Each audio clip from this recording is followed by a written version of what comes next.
ಮಾತೃ ದೇವೋಭವ, ಪಿತೃ ದೇವೋಭವ, ಆಚಾರ್ಯ ದೇವೋಭವ ಅಂತ ಹೇಳ್ತಾರೆ, ಅತಿಥಿ ದೇವೋಭವ. ಸೊ ಇಲ್ಲಿ ನಮ್ಮ ಪ್ರಸನ್ನ ಅವರು ಅತಿಥಿ ದೇವೋಭವ ಅಂತಾನೆ ಹೇಳ್ಬೋದು. ಅವ್ರ ತಂದೆ ತಾಯಿ ಇಲ್ಲ ಮೇಡಮ್, ನಾನು ಯಾರೋ ಮಕ್ಕಳನ್ನ ನಾನು ಸಾಕ್ಬೇಕು ಅಂತ ಅನ್ಕೊಂಡೆ ಅಂತ.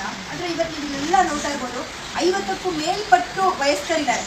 ನಾವು ಹೇಗೆ ಚಿಕ್ಕ ಮಕ್ಕಳನ್ನ ಸಾಕ್ತೀವೋ ಹಾಗೆ ವಯಸ್ಕರು ಅಂತ ಹೇಳ್ತಾರೆ. ವಯಸ್ಸಾದ್ಮೇಲೆ ಅವರು ಒಂಥರ ಮಕ್ಕಳು ಇದ್ದಂಗೆ, ಅವ್ರನ್ನ ನಿಭಾಯಿಸೋದು ತುಂಬಾನೇ ಕಷ್ಟ. ಅಂತ ಒಂದು ದೊಡ್ಡ ಕೆಲಸನ ಪ್ರಸನ್ನ ಸಾರು ಅವರ ವೈಫು, ಇಡೀ ಅವರ ಕುಟುಂಬನೇ ಇದಕ್ಕೆ ಸೀಮಿತ ಆಗ್ಬಿಟ್ಟಿದೆ. ಎಂಥ ಪುಣ್ಯವಂತರು ಅಂದ್ರೆ, ಜಗತ್ತಿನಲ್ಲಿ ಯಾರಾದ್ರೂ ಪುಣ್ಯ ಪಟ್ಟಿದ್ದಾರೆ ಅಂದ್ರೆ ಅದು ಹೆಚ್ಚಾಗಿ ಈ ಪ್ರಸನ್ನ ಸಾರ್ ಕುಟುಂಬನೇ ಇರ್ಬೋದು. ಸೊ ಹಾಗೆ ಇರ್ತಕ್ಕಂಥ ಎಲ್ಲ ಹಿರಿಯರು ಸಹ ನಾನು ಒಂದು ಹೇಳಕ್ ಇಷ್ಟಪಡ್ತೀನಿ. ಯಾರ್ಯಾರು ಹೇಗಿದ್ರು ನನಗೆ ಗೊತ್ತಿಲ್ಲ, ಯಾರು ನಿಮಗೆ ಮನೆಯಿಂದ ಆಸೆ ಹಾಕೋದು ಅಥವಾ ನೀವೇ ಆಸೆ ಬಂದ್ರು ನನಗೆ ಗೊತ್ತಿಲ್ಲ. ಆದ್ರೆ ಭಗವಂತ ಯಾರೂ ಕೈ ಬಿಡಲ್ಲ ಅನ್ನೋದಕ್ಕೆ ಸಾಕ್ಷಿ ಇದು.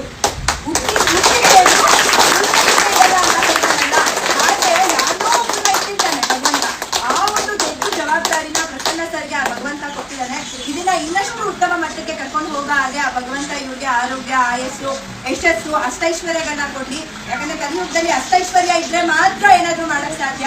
ಈ ಒಂದು ವಿಡಿಯೋ ಮೂಲಕ ಯಾರೆಲ್ಲ ಈ ವಿಡಿಯೋನ ನೋಡ್ತಿರೋ ಅವರೆಲ್ಲರೂ ನಿಮ್ಮ ಮನೇಲಿ ತಂದೆ ತಾಯಿ ಇದ್ರು ಇಲ್ಲದೆ ಹೋದ್ರು ನಿಮ್ಮ ಕೈಲಾದ ಸೇವೆ, ಈ ಒಂದು ಅಕ್ಕಿ ಆಗ್ಬೋದು ಅಥವಾ ಬೇಳೆ ಆಗ್ಬೋದು ಅಥವಾ ಅವ್ರಿಗಾಗಿರೋ ಬಟ್ಟೆಗಳಾಗಿರ್ಬೋದು, ಪ್ರತಿ ತಿಂಗಳು ಅಥವಾ ಪ್ರತಿ ವರ್ಷ ನಾವು ಒಂದು 10-15 ಸಾವಿರ ನಮಗೆ ಅಂತ ಖರ್ಚು ಮಾಡ್ಕೋತೀವಿ.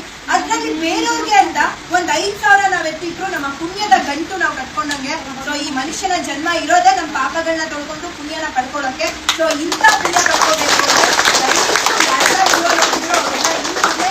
ಒಂದು ನಮ್ಮ ಕರ್ನಾಟಕ ವಿಶ್ವಮಾನ ಸೇವಾ ಟ್ರಸ್ಟ್ಗೆ ನೀವೆಲ್ಲರೂ ಸಹಾಯ ಮಾಡ್ಬೇಕು ಅಂತ ಈ ಮುಖಾಂತರ ನಿಮಗೆ ಹೇಳ್ತೀನಿ.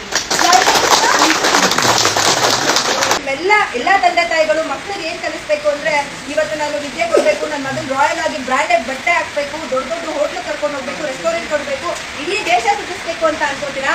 ಅದಲ್ಲ. ಪ್ರತಿಯೊಬ್ಬ ತಂದೆ ತಾಯಿ ಮಾಡ್ಬೇಕಾಗಿರೋ ಕೆಲಸ ಏನು ಅಂದ್ರೆ, ನಮ್ಮ ದೇಶದ ಸಂಪ್ರದಾಯ, ಸಂಸ್ಕೃತಿ, ಮಾನವೀಯತೆ ಫಸ್ಟ್ ನಾವು ಕಲಿಸಿದ್ರೆ ಇಡೀ ಜಗತ್ತು ಉದ್ಧಾರ ಆಗುತ್ತೆ. ಸೊ ಆ ಮಾನವೀಯತೆ ಕಲಿಸ್ಬೇಕಂದ್ರೆ ಇನ್ನು ಮುಂದೆ ನಿಮ್ಮ ಮಕ್ಕಳು ಬರ್ಡೇನ ರೆಸ್ಟೋರೆಂಟು, ದೊಡ್ಡ ದೊಡ್ಡ ಬಂಗ್ಲಾ ಅಥವಾ ದೊಡ್ಡ ರಿಚ್ ಆಗಿ ತಿಂದು ಉಂಡು ತೇಗಿ ಈ ಊಟ ಚೆನ್ನಾಗಿಲ್ಲ ಅಂತ ಹೇಳೋ ಮನುಷ್ಯ ಬಗ್ಗೆ ಮಾಡಬಹುದು. ನೀವು ಹಾಕಿ ಊಟ ತಿಂದು ನೀವು ನಿಮ್ಮ ಕುಟುಂಬ ಚೆನ್ನಾಗಿರಿ ಅಂತ ಬಯಸೋ